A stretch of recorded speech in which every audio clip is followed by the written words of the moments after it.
Todos los viernes de 6 a 7 de la tarde, Pasen y Lean, un programa dedicado a los libros, con entrevistas, recomendaciones, noticias, certámenes, agenda cultural, talleres de creación literaria, crítica. Pasen y Lean, presentado por la escritora y periodista Nerea Riesco. Pasen y lean, porque un libro es un amigo que nunca decepciona.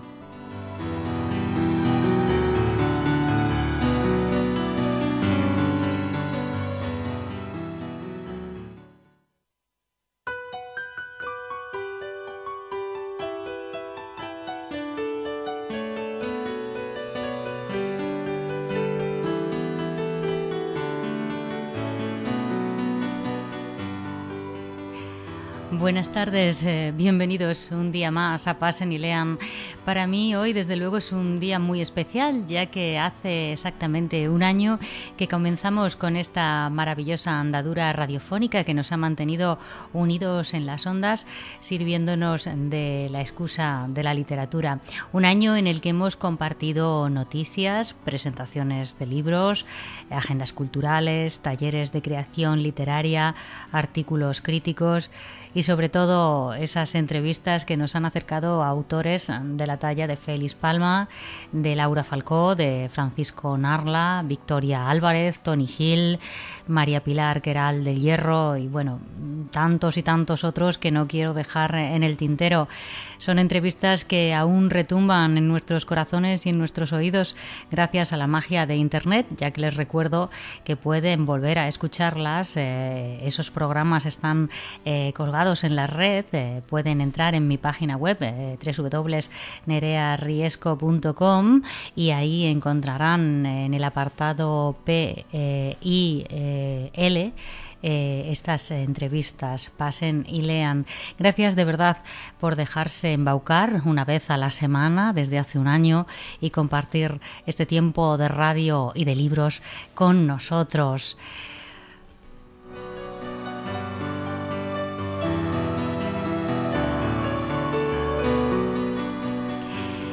Decía el escritor, periodista y político español Vicente Blasco Ibáñez: tenemos dos fuerzas que nos ayudan a vivir, el olvido y la esperanza.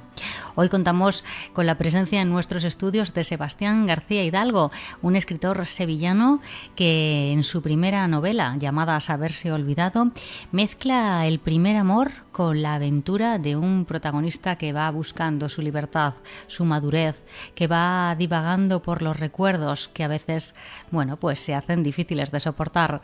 Todo esto junto a unas circunstancias familiares y personales algo especiales. Con esta primera obra, Sebastián García Hidalgo ha saboreado las mieles y las hieles de los que se puede vivir dentro del mundo de la literatura. Él nos lo va a contar más adelante en la entrevista, pero de momento les voy a hacer un pequeño resumen de esta obra. Nos plantea una serie de preguntas porque ¿puede el amor ser eterno? ¿Puede el recuerdo de un amor de adolescencia llegar a ser casi una obsesión y una enfermedad en la madurez? Ale conocerá a Emilio en el colegio y allí surgirá lo que son las primeras miradas furtivas, los primeros quiero y no puedo, entre ellos nacerá el amor. No hay nada más limpio y más puro que el primer amor y el descubrimiento de la sexualidad en la adolescencia. Por medio de una narración sincera y profunda, en primera persona, Saberse olvidado nos cuenta cómo ese amor adolescente y su homosexualidad lo marcan hasta su madurez. Desde luego esta obra ha recibido las mejores palabras de gente, pues de la talla de Verónica Forqué, que ha dicho de esta ópera prima que es una novela de una ternura enorme y que está escrita con tanta sinceridad e inocencia que emociona y prende. El autor del prólogo es el mismísimo Moncho Borrajo. Él ha manifestado de Saberse olvidado cosas como esta: he de reconocer que una gran mayoría de los libros que tratan la homosexualidad se me caen de las manos en cuanto el sexo entra en sus páginas. Los autores, con su petulancia, nos quieren enseñar a los demás sin el menor pudor lo liberados que son y todo lo que han vivido. El que hoy os presento es todo lo contrario. Por lo tanto, si lo que buscáis en él son emociones carnales y motivos para calentar vuestro motor algo oxidado, mejor que lo dejéis porque no cumple tales expectativas. Este es un libro de sentimientos, de afectos sencillos pero profundos, de esos que te dejan un sabor agridulce en la boca y la sensación de haber vivido algo parecido o posiblemente de quererlo vivir. Sebastián en este libro nos hace recordar las cosas sencillas de la vida, en este caso la vida de una persona que entre otras muchas cosas es homosexual.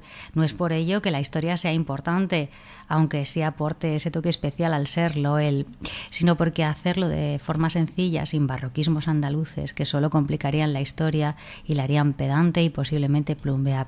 Se me conoce por ser una persona que en los espectáculos habla mucho, muy deprisa y mucho tiempo seguido. En este caso no es un espectáculo mío, sino presentar el libro de una persona a la que quiero y que ha tenido que caminar por derroteros difíciles al tener que luchar contra el plagio y ser Nobel en esto de las editoriales. Pero con todo y más espero que esta vez sea acogido su libro como se merece.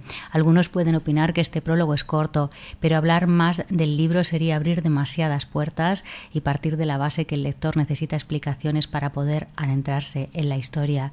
Y eso no sería justo ni para el lector ni para Sebastián. Gracias, amigo, por hacerme pasar un tiempo de lectura repleto de emociones sencillas. No es malo si al final de leerlo os cae una lágrima de los ojos, como me pasó a mí. Es maravilloso, solo es que aún podemos emocionarnos. Por favor, nunca os sintáis olvidados. Bienvenido a Pasen y Lean, Sebastián. Qué palabras más bonitas, ¿no? Hola, muy buenas tardes. Unas palabras preciosas de Nacho Borrajo. Sí, mucho en el prólogo, tanto en el prólogo como en el vídeo que me hizo previo de presentación, fue súper generoso y súper cariñoso. ¿Tú sientes que él lo sentía así? ¿Que tu obra ha emocionado? Pues palabras de Verónica Forqué muy bonitas, palabras de Moncho muy bonitas. ¿Crees que es una obra, saberse olvidado, que llega a los corazones de la gente?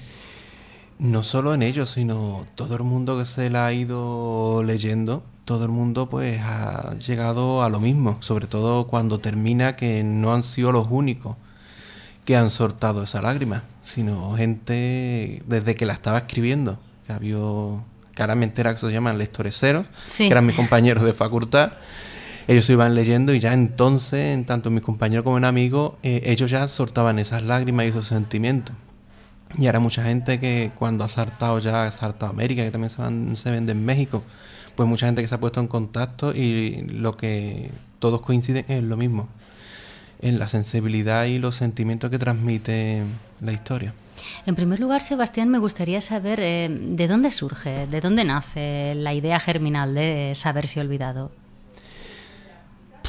Pues no tiene... Yo no me puse a escribir Saberse olvidado. ¿No te pusiste a escribir? No. Yo, además, después ya he aprendido esas cosas, porque tú sabes que en tu primera novela, pues, comete todos los fallos. Y ahora cuando estoy aprendiendo a organizarme, a ir planteando la historia, yo intenté hacer un tipo de planteamiento y no tenía nada que ver.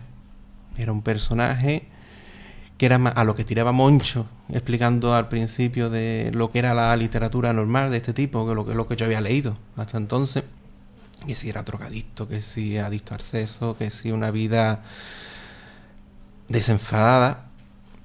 Y a medida que fui escribiendo lo que fueron las primeras páginas y empezaron a aparecer los primeros sentimientos, aquello fue desapareciendo y se fue transformando en el personaje que es. Todo lo contrario a lo que la gente está acostumbrado a leer en este tipo de literatura, en estas editoriales LGTB.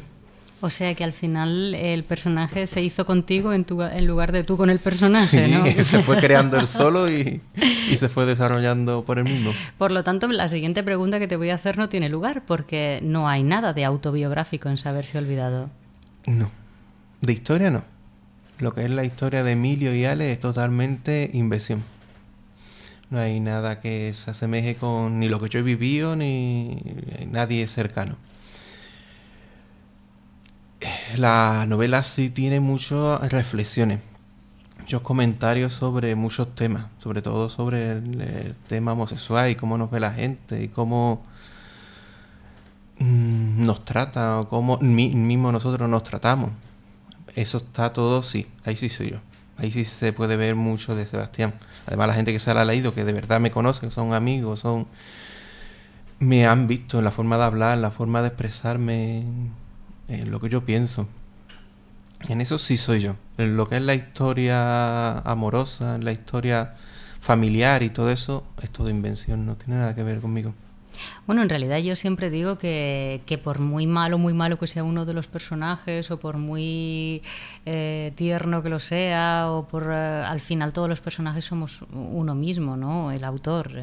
No podríamos crearlo si en el fondo, en el trasfondo, no hubiera dentro de cada uno de nosotros un asesino en serie, o un adicto al sexo, o un soñador. Todos viven ahí, ¿no? Es una historia de amor entre dos chicos, dos adolescentes. La historia es la auténtica protagonista de esta novela, pero es una novela, yo me pregunto, ¿es una novela dirigida a un público gay o se trata de una novela que habla de amor, del amor como amor universal? ¿Tú dirías que cualquier persona podría acercarse a la novela y encontrar esa historia de amor que anda buscando para sentirse emocionado? Pues yo creo que sí. Es una cosa que... Es una historia de amor, después da igual con quién se vaya a la cama. Es una historia de sentimientos. De emociones. Es que esto de clasificarlo porque sea de una tendencia u otra, no. El otro día leí un artículo una blog de esta, que decía que había hecho un mini estudio de que había ido a varias librerías y había preguntado que si tenían novela de temática LGTB. Yo es que no lo veo, esa temática. O es una romántica, o es thriller, o lo que sea. Y ahora el protagonista puede tener, como si le gustan los gatos, como te gustan a ti. Pero por eso no tiene por qué clasificar. Entonces ya si es LGTB ya no es thriller, no es romántica. Sí, sí. Yo estaba pensando que... Más eso lo clasificaría lo que es romántica o adolescente, porque habla de dos chicos, pero sí. Ahora ya meterlo dentro del otro cajón ya lo veo yo... Yo me estaba pensando en esas preguntas que se plantean en lo que es la contra de tu obra, ¿no? En esas preguntas que yo creo que todos nos hacemos, ¿no? Puede ser el amor eterno, o puede que ese amor que vivimos en la adolescencia se convierta casi como una especie de obsesión, ¿no? Uno se convierte en ese recuerdo idílico, romántico, emocional, y llega a alargarse en el tiempo y prácticamente nos impide... No es lo que era. Y luego no nos permite vivir. Es eso lo que ocurre realmente, ¿no? Lo que se va alargando en el tiempo. Sí, eso es un amor que tienen en la adolescencia, en el colegio, y por razones familiares pues se tienen que separar. Y este personaje lleva 30 y tanto, 40 años recordando aquel primer amor, torturándose con aquel primer amor, que hubiese sido aquel primer amor. Y lo más seguro es que ese primer amor ya no sería lo que él soñaba, porque de un niño de 12, 13 años a un hombre ya de 40, 50, ha vivido mucho, ha sufrido mucho, ha cambiado mucho.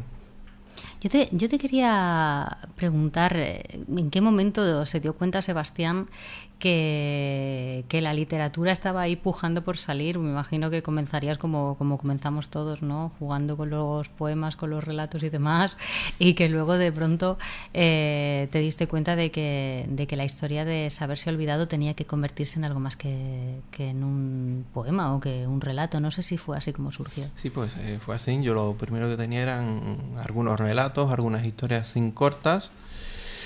Y de pronto pues surgió esta, que en un principio tampoco iba a ser un relato, sino que yo ahora ya un poco más hice lo que voy a escribir, pero antes yo cogía el papel y lo que iba saliendo.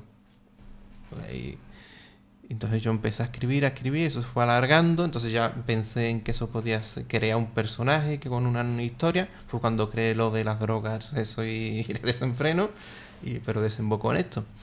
Pero fue así como algo como tú dices, fue empezando a escribir historias cortitas, algunos concursos me fui presentando, no gané ninguno, por supuesto. Sí. Bueno, la historia de los concursos, ya hablaremos más adelante de concursos y de todo lo que tú has vivido en el mundo de la literatura, que también es muy interesante. Pero bueno, hasta que lleguemos a eso, hay otra cosa de lo que tú haces dentro del mundo de la literatura que también me parece curioso. Y es que el título, Saberse Olvidado, que es un título atrayente ya de por sí, tengo entendido que es una canción de Pasión Vega, ¿no? El título original era Estereosexual, una canción de Mecano. Ah, bien, bien. Porque era cuando la historia iba a ser otra. Sí, sí. Este es uno que se ha pasado una noche que ha terminado y que no sabe con quién ha terminado en la cama. Sí. Y cuando se da la vuelta se da cuenta que es un hombre también. Entonces, como iba a ser un personaje así un poco como entre bisexual, droga y... Entonces, por eso era haber cogido lo de heterosexual. Sí, sí, sí. Pero cuando cambié la historia y ya vi que ese título no le pegaba nada a lo que se había convertido la historia, le busqué otro título y entonces fue cuando le puse Saberse Olvidado, una canción que cantó Pasión para es un recopilatorio de una asociación religiosa o algo de eso que hizo en Málaga, o lo que fue una cosa benéfica para una asociación religiosa. Pero al final te ha gustado esa idea de utilizar las canciones, utilizar los títulos de las canciones, porque claro, a mí me ha dicho un pajarito, que eres tú también, porque yo sé cómo estás sirviéndote del proceso de creación en los últimos tiempos. Sé que quieres que tu próximo trabajo también lleve títulos de canciones. ¿Eso por qué? Mi próximo no. Todo lo que tengo tiene título de canción. Tienes todo lo que tienes todo. Tiene título de todos canción. Todos los relatos sí. que tengo, si te metes en mi blog, está 5 farolas, está Mirando al Sur, está Amarraditos los dos, de María Dolores Pradera. Qué bueno. Otro de los relatos es Corazón de Mudanza, que iba a ser otra más novela, pero se quedó al final en un relato, que es de Tonchu. Todos los relatos que tengo tienen título de canción. ¿Y cuál es la razón? ¿Por qué es eso? Pues no tengo ni idea. Porque fue algo que empecé a hacer desde que empecé a escribir Frío Frío de Juan Luis Guerra. No, pues que todos los relatos tienen título de canción. ¿Pero porque sientes la literatura de una forma musical? ¿O es que él te inspira la canción? ¿O es que la canción ha inspirado para el relato? Algunas sí, porque es que yo escribo con música. Y muchas veces pues la canción que estoy escuchando es el título que le pongo. Me parece Por ejemplo, interesante. hay otra que ese relato quiero seguirlo. Hace muchos años que quiero cogerlo y a ver si lo agrando como novela. Se llama Pequeña Bailarina, que es de Las Soles. Qué interesante.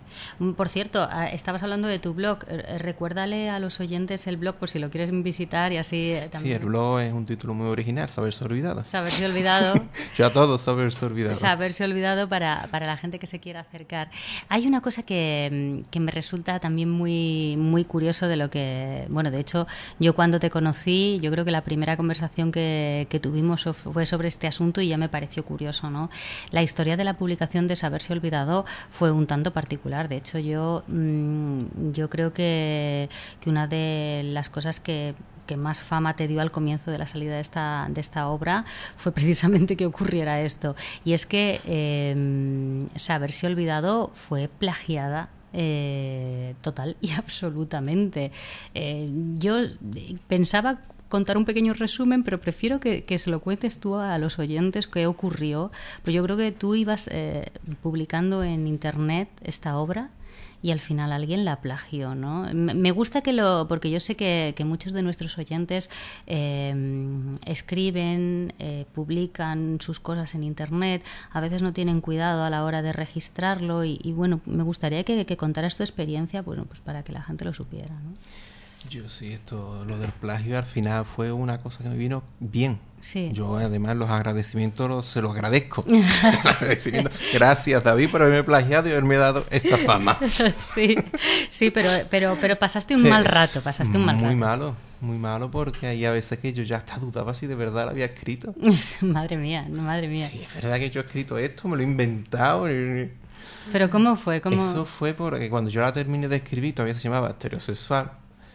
La colgué en un blog, un blog, foro de estos de los que hay de escritores, se llama escritores.com o yo escribo.com, no me acuerdo, no sé ni si existe todavía.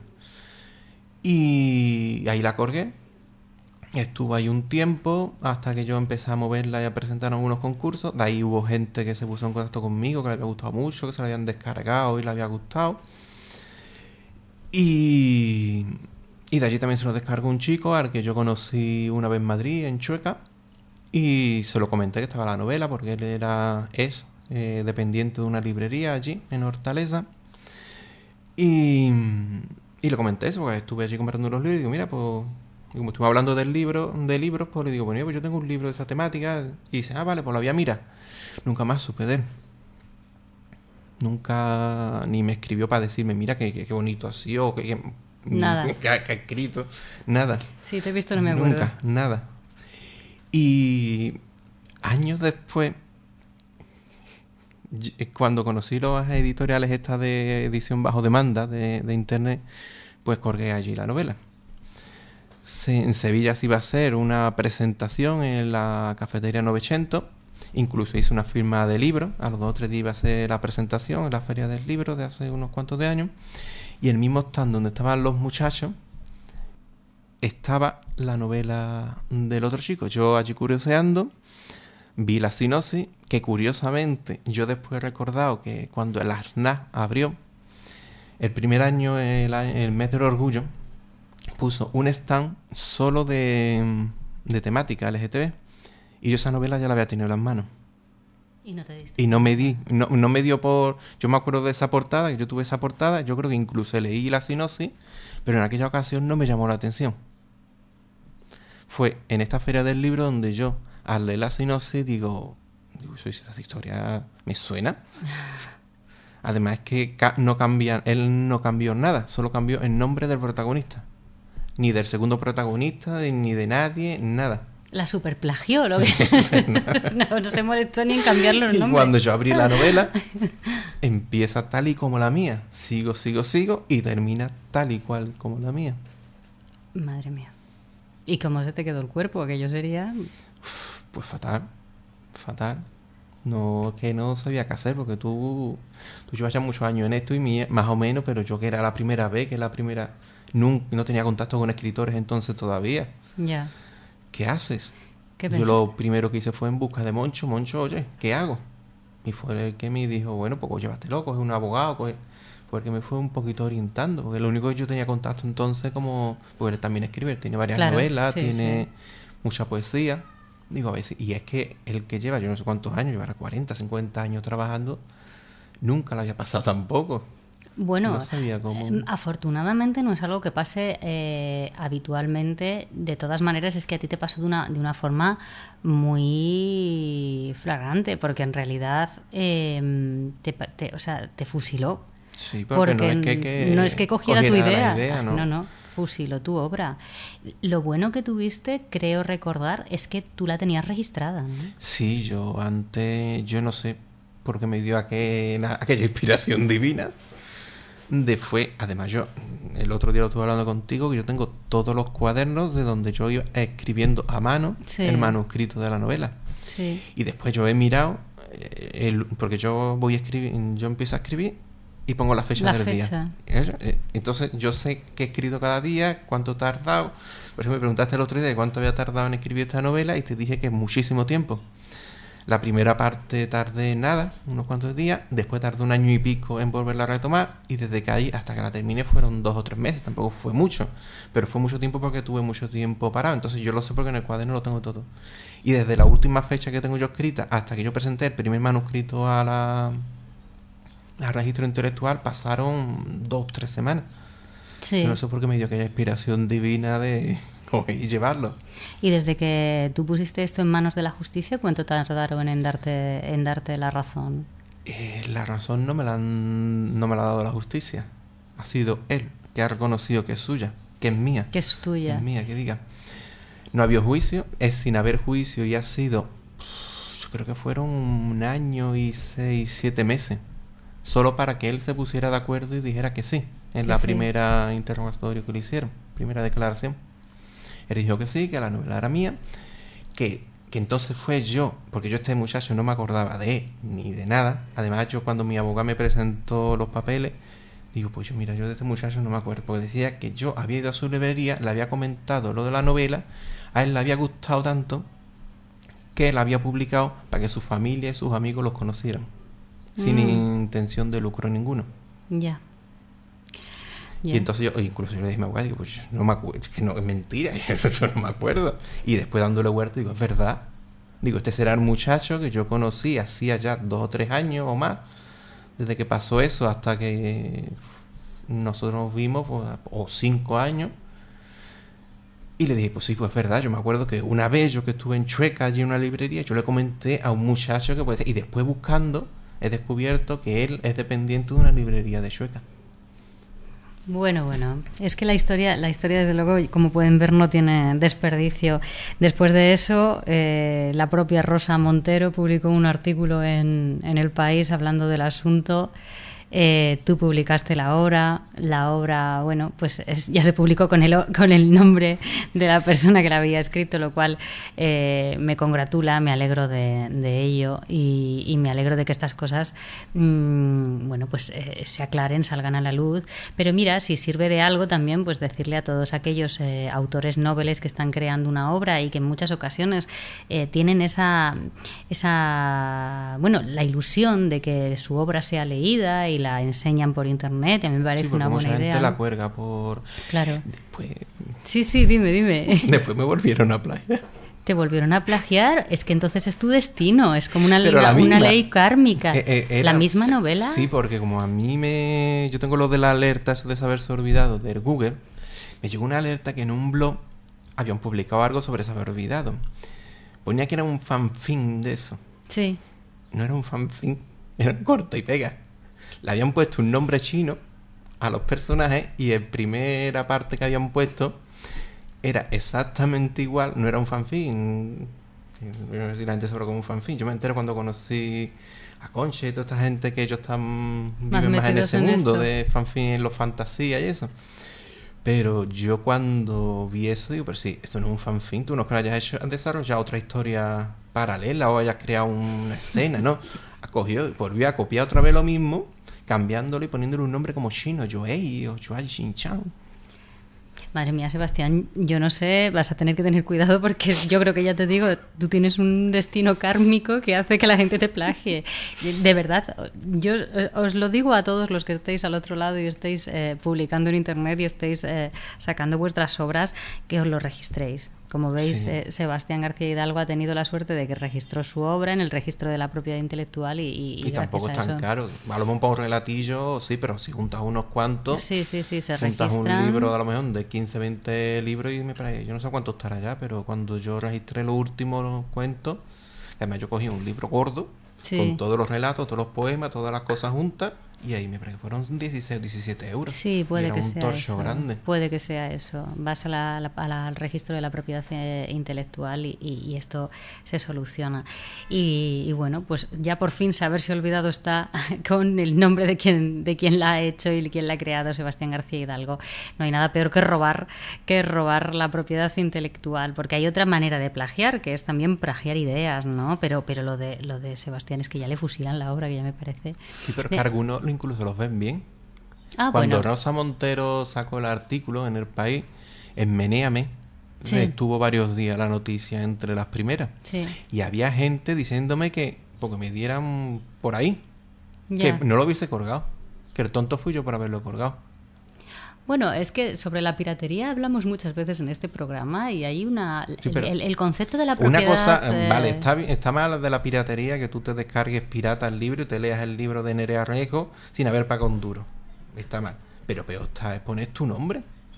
Sí, pero el hecho de... No tenemos concepto de propiedad intelectual, no tenemos concepto del valor sobre lo que alguien ha creado, ¿no? O sea, no se da valor a la creación.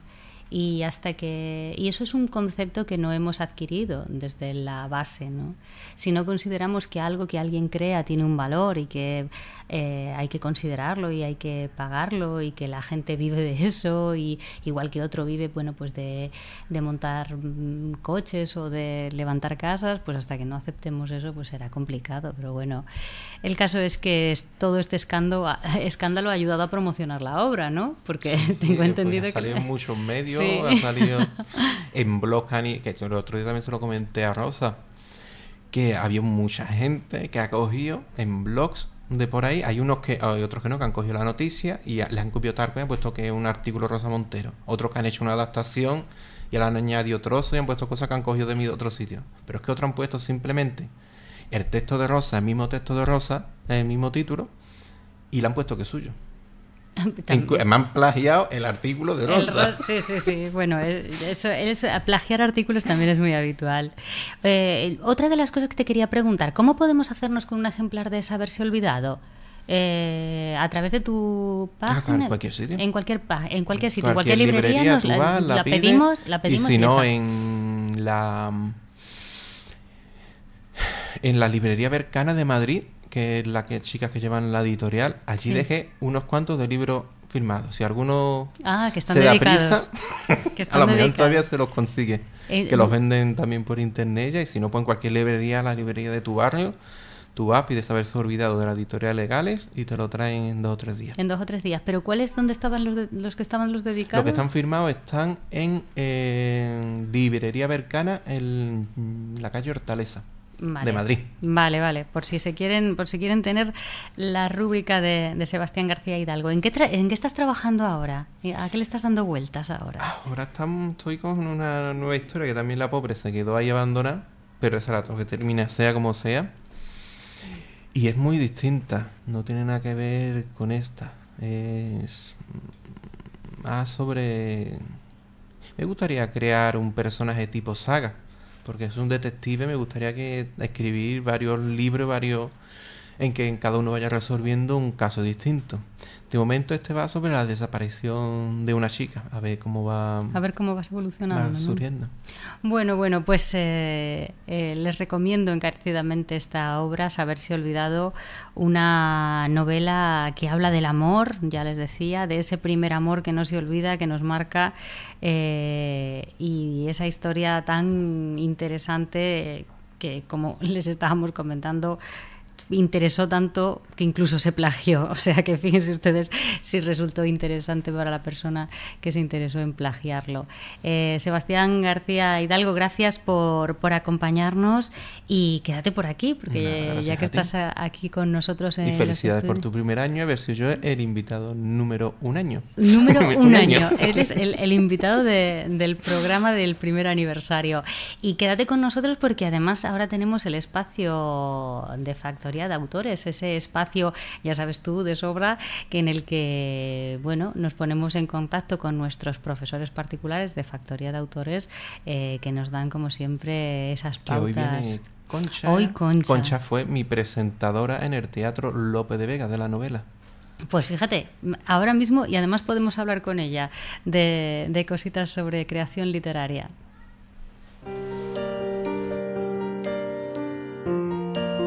Factoría de Autores.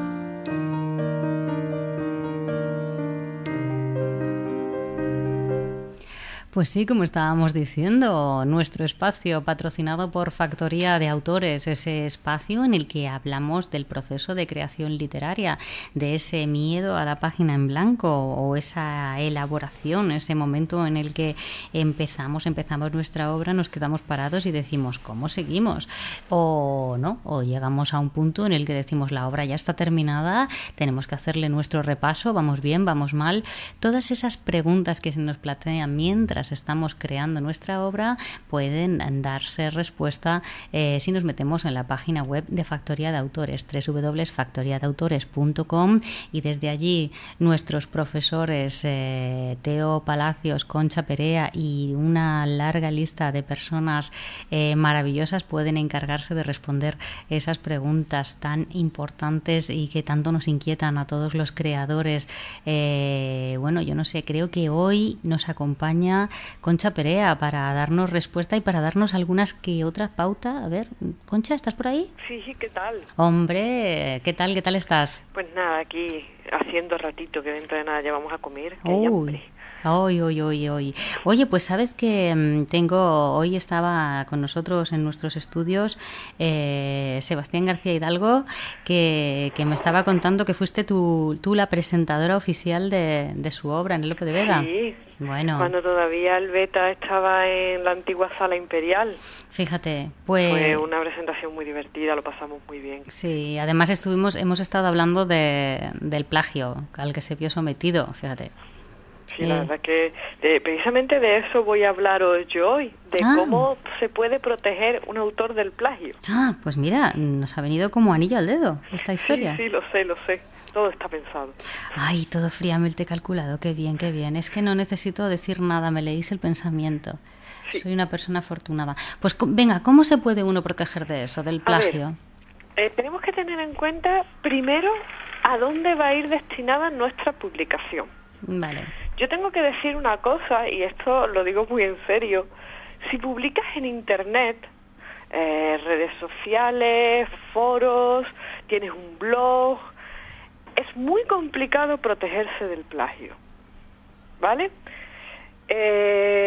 Porque es muy difícil, la red tiene esa mentalidad abierta de que todo es de todos, entonces es un poco complicado, pero hay sistemas.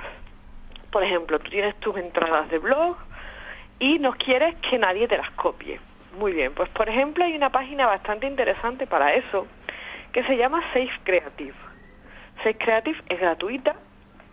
Tú creas una especie de base de datos donde tú puedes ir guardando tus escritos y Safe Creative te genera un código de identificación que a día de hoy es válido, o sea, tiene base legal a la hora de presentarte ante un plagio. ¿Vale? Si a ti tú tienes tu blog o tal y ves una entrada que es exactamente igual que la tuya o muy parecida a la tuya, pues gracias a ese número de identificación puedes denunciar y puedes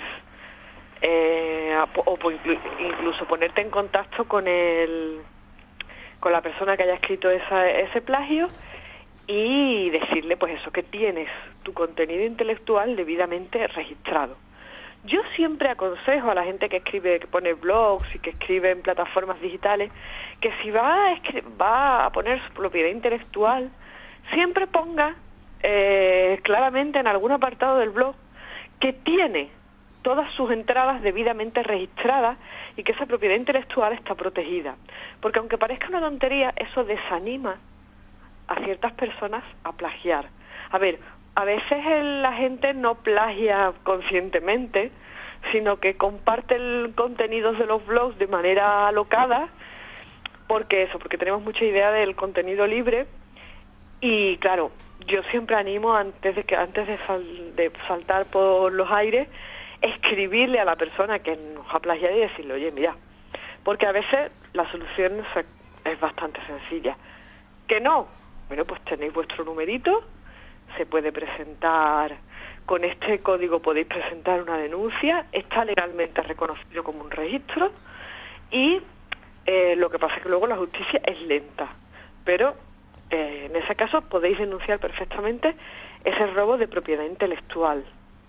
Evidentemente no se toman igual de serio el robo de propiedad intelectual cuando además del robo de propiedad intelectual hay un daño económico.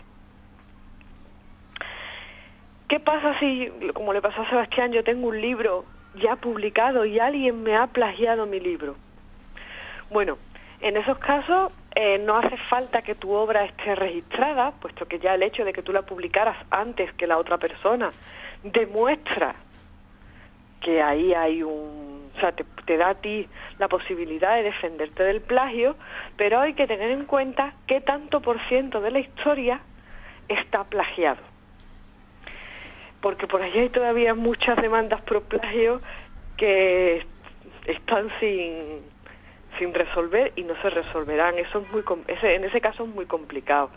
Pero yo os aconsejo que si es en el caso, por ejemplo, de que vais a presentar un libro a una editorial o vais a mover vuestro cuento por algún concurso de relatos, incluso nosotros en Factoría de Autores, que corregimos relatos todos los días, nosotros le damos la posibilidad a nuestros autores de que tengan esos cuentos protegidos como su propiedad intelectual. ¿Cómo se puede hacer eso? Bueno, primero está el registro.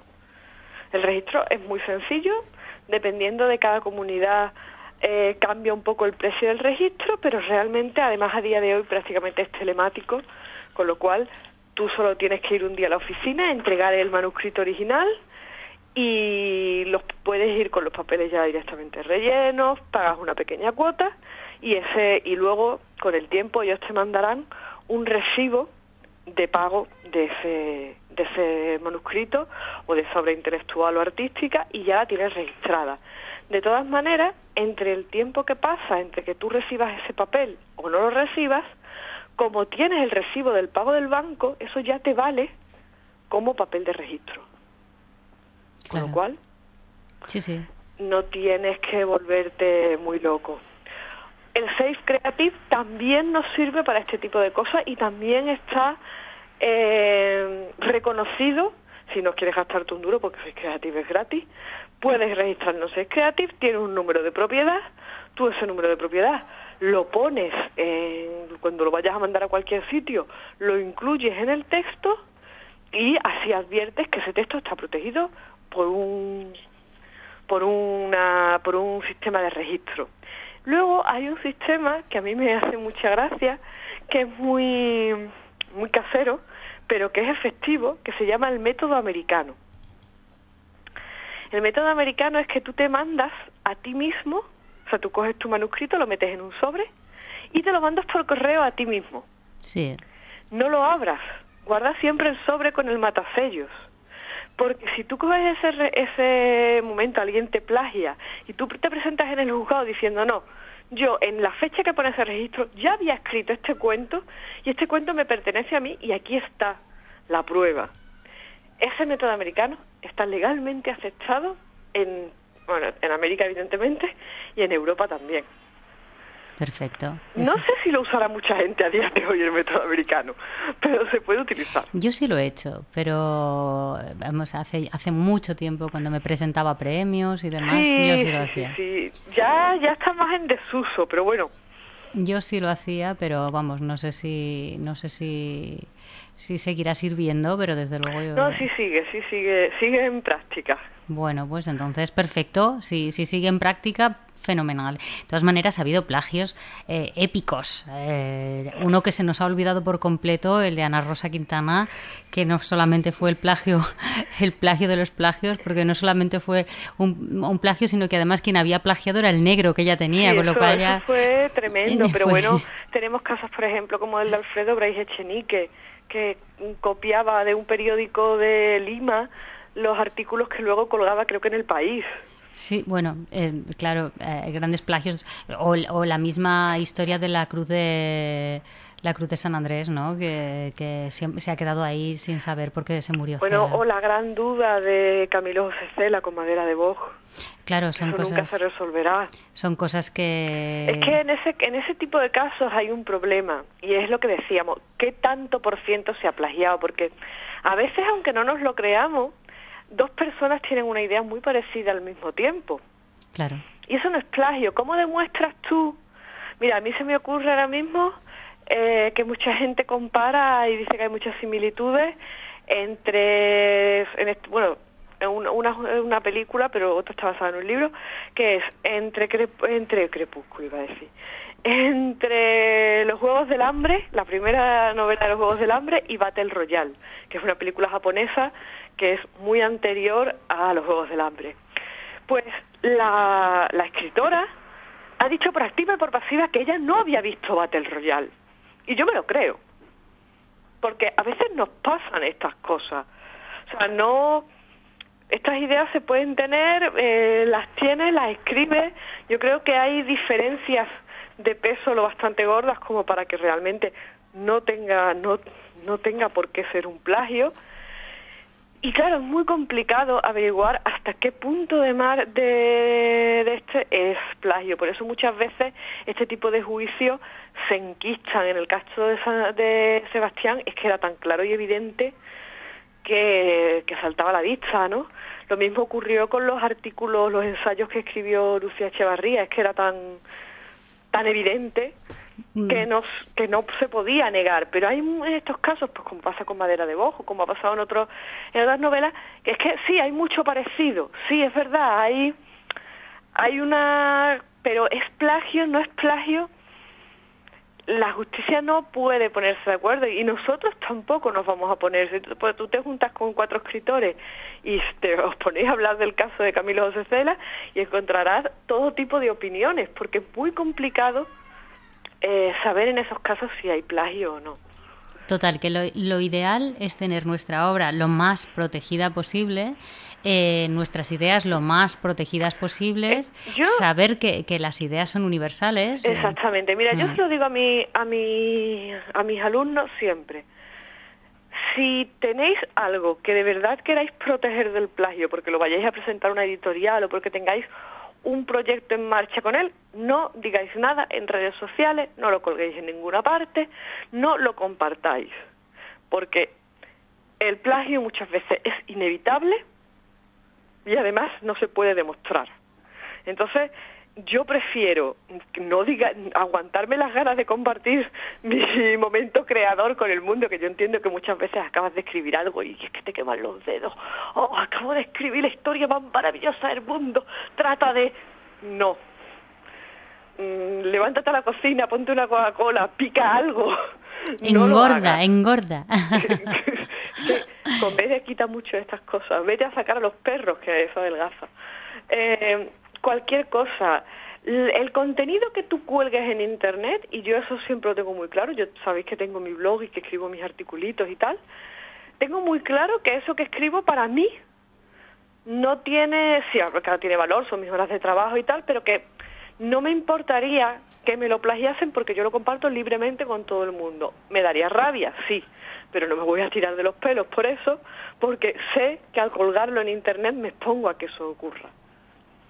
Entonces, si tú de verdad tienes un proyecto profesional o quieres de verdad sacarle algún tipo de provecho, digamos, de tipo económico a tus ideas, lo mejor es que te olvides de internet. De acuerdo. Perfecto.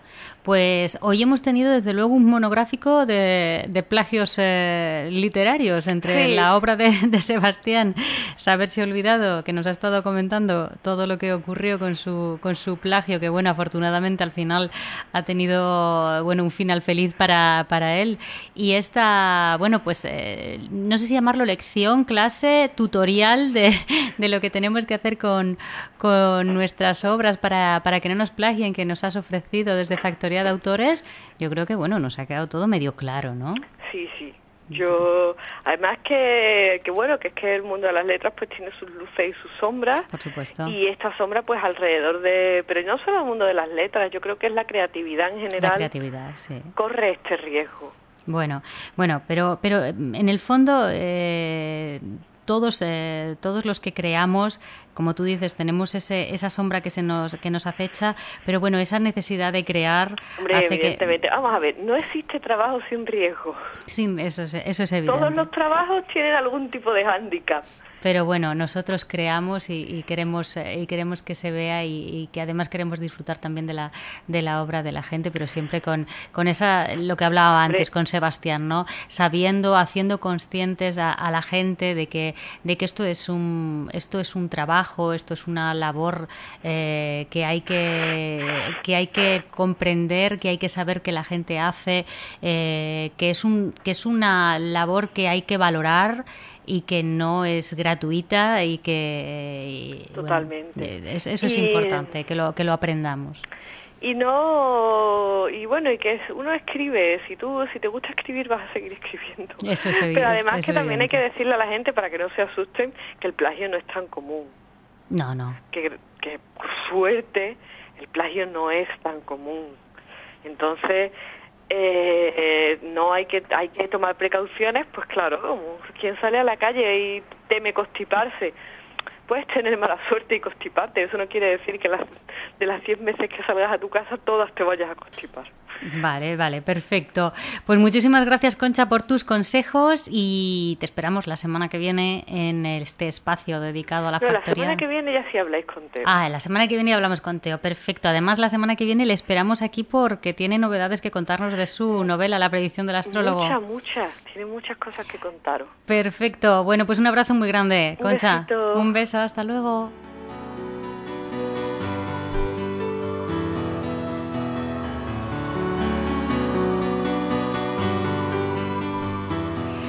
Pues ya casi nos despedimos de nuestro programa, de nuestro Pasen y Lean. Como siempre, a esta hora, pues lo que nos queda es hacer el repasito de las actividades que tendremos la semana que viene, actividades culturales.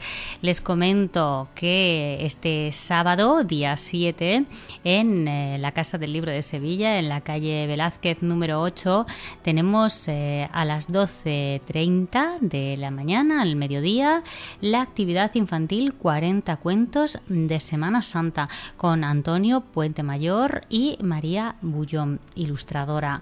Luego tenemos nuestra agenda del FNAC el sábado también a las 11:30 por la mañanita.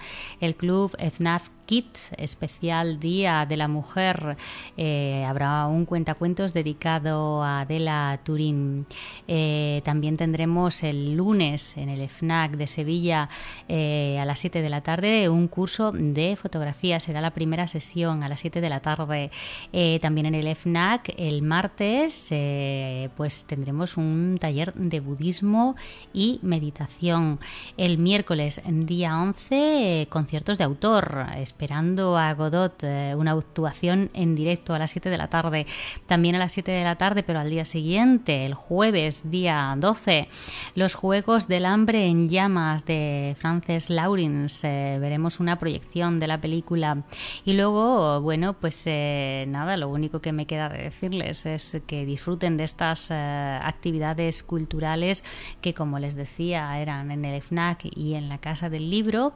Recordarles que tenemos una nueva cita, como siempre, aquí en Pasen y Lean la semana que viene a las 6 de la tarde y que tienen también todos los programas, lo que hemos estado haciendo, como les decía, durante este último año, todas las entrevistas a autores, todos esos espacios patrocinados por Factoría de Autores, en los cuales tenemos esos talleres de creación literaria gratuitos y totalmente didácticos para todos aquellos que quieran comenzar a acercarse a la página en blanco o que ya tengan sus obras medio creadas y quieran saber un poquito más. Bueno, pues solo tienen que escuchar esos buenísimos consejos que nos ofrecen Teo Palacios y Concha Perea en el espacio de Factoría de Autores. Todos esos programas, como les decía, los pueden encontrar en www.nereariesco.com o en mi canal de YouTube, canal Nerea Riesco. Yo encantada, como siempre, de encontrarme una semana más con todos ustedes. Nos volvemos a ver el viernes que viene.